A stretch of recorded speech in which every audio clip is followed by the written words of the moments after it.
एक लड़का लंदन गया कमाने के लिए। तो लंदन गया कमाने के लिए, तो जब काम पे जा रहा था, रोड के साइड में एक आदमी दवाई बेच रहा था कि ये टेबलेट, ये ऐसी टेबलेट, पावरफुल टेबलेट है कि जो बूढ़ा खा ले वो जवान हो जाएगा, और जो जवान खाए वो लड़का हो जाएगा, और जो लड़का खाए ले वो बच्चा हो जाएगा। बोले कौन टेबलेट है भाई? ये नौजवान सोचा कि मेरी माँ बूढ़ी हो गई, मेरा बाप बूढ़ा हो गया है, ये टेबलेट भेज देते हैं, मैयो खा लेगी, अम्मा खा लेगी, मेरा बाप खा लेगा, तो दोनों का बदन हाथ ठीक हो जाएगा। 10 टेबलेट खरीदा, पार्सल कर दिया, माँ को खत लिख दिया, अम्मा एगो तू खा लेना, अब्बा एगो आप खा लीजिए। पार्सल मिल गया। बुढ़िया रात में एगो खाई। तो जब बुढ़िया एक टेबलेट रात में खाई तो सुबह उठी, देखती क्या है कि जितने सफ़ेद बाल थे सब काले हो गए, चेहरे पे जो झुर्रियाँ था खत्म हो गया, एकदम चेहरा लाल हो गया, हाथ पर एकदम मजबूत हो गया। बुढ़िया खुश हो गई। तो बुढ़वा बोले तू क्या टके ले गए? बोला एक टा। बोले यार क्या बचलो जे? बोले 9 टा। बोले ले हम 9 टा खेबे आप। बोला मत खाइए, बहुत पावर वाली दवाई। बोले तुम चुपचाप रहो, हम 9 टो खाएंगे। रात में बुढ़वा ने वो टेबलेट खा लिया, और 9 टेबलेट खाना था, सुबह इतना बड़ा बच्चा हो गया बुढ़वा। तो बीवी बोली कि अब तोरा लगे की करबो, कहाँ जाओ? बोलो पहले ना मना कर लो ना। ले आके झूलना में झुला दी बुढ़वा को। बुढ़वा झूल रहा है झूलना में। कुछ महीनों के बाद उसका बेटा आया, माँ को देखा, बड़ा खुश हुआ। माँ से बोला अम्मा अब्बा कहाँ जे? बोला अब्बा झूलना में झूली जो। पीते पीते दूध कभी चल में जब छुप जाते थे, खुद ठंडक में माँ सोती, गोदी में हम सो जाते थे, गोदी में हम सो जाते थे।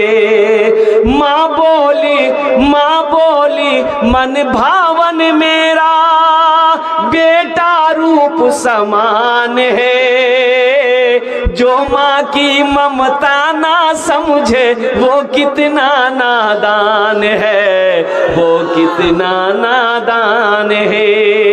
हमको अपने मात पिता पे आज बड़ा अभिमान है जिनके सर पे माँ की ममता, जग में बड़ा इंसान है, जग में बड़ा इंसान है।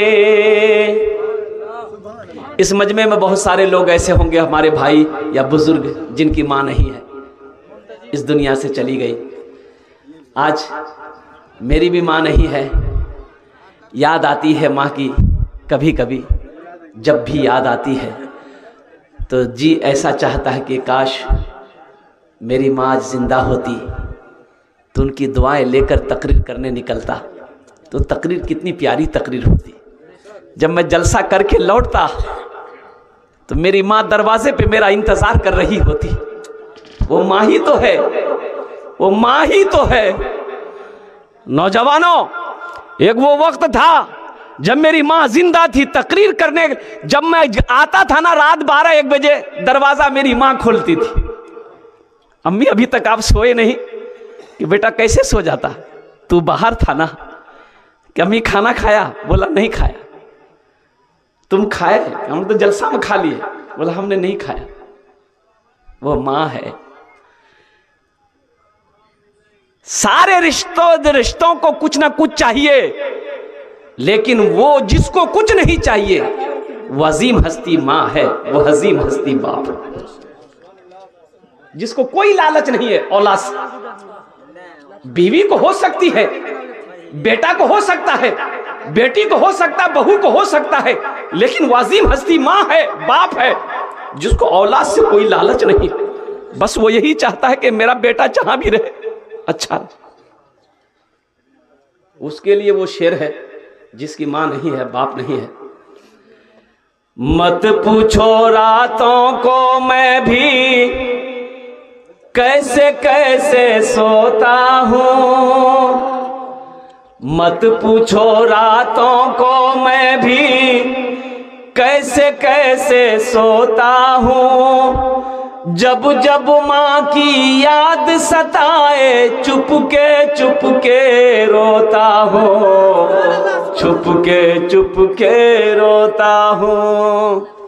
अल्लाह के रसूल सल्लल्लाहु अलैहि वसल्लम एक मौके पर इरशाद फरमाए, काश मेरी माँ आमिना जिंदा होती, काश मेरी माँ आमिना जिंदा होती, मैं इशा की नमाज पढ़ रहा होता, सूरे फातिहा तिलावत कर रहा होता, मेरी माँ आमिना आवाज देती बेटा मोहम्मद, तो नमाज तोड़कर मैं माँ की बारगाह में खड़ा हो जाता, माँ के सामने खड़ा हो जाता।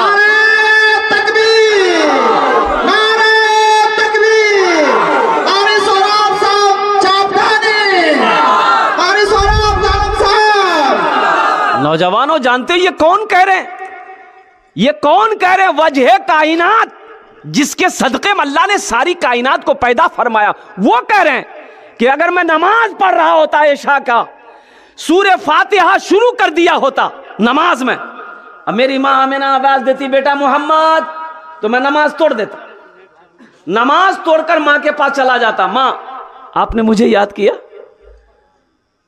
अभी का नौजवान, हमारा बच्चा लोग माँ बाप के सामने बेअदबी कर देता है, ऊंची आवाज में बात कर देता है। अल्लाह को यह पसंद नहीं है। अल्लाह कुरान में कहता है उफ़्फियूं वला तनहरहुमा वकुल लहुमा कौलन करीमा वख़्फ़िज़ लहुमा जनाहज़ुल्लि मिनर रहमति वक़ुल रब्बिरहमहुमा कमा रब्बियानी सगीरा।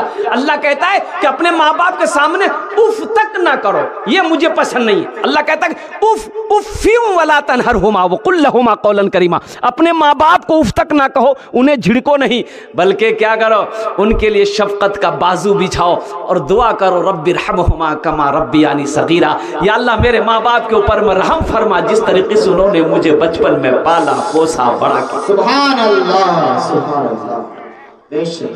मत पूछो रातों को मैं भी कैसे कैसे सोता हूँ, जब जब माँ की याद सताए चुपके रोता हूँ, चुपके रोता हूँ। है दर माँ के चरणों में, है दर माँ के चरणों में, तन मन धन कुर्बान है।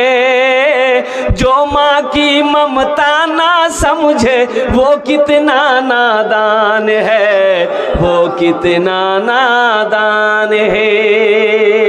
जो माँ की ममता ना समझे वो कितना नादान है, वो कितना नादान है।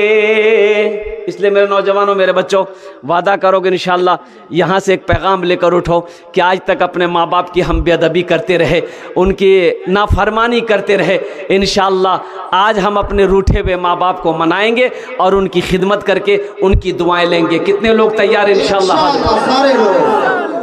माशाअल्लाह, अल्लाह हमारे नौजवानों को सही समझ, सही बुद्धि अता फरमा। देखो, माँ बाप का मकाम अलग है, माँ बाप का मकाम अलग है। अब शादीशुदा हो, बीवी है,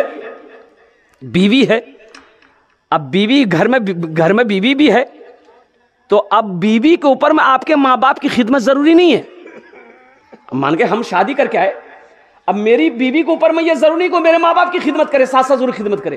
तुम बेटा हो, तुम खिदमत करो, जन्नत तो तुम्हें बनाना है ना। अगर बीवी आपकी अपने सास ससुर की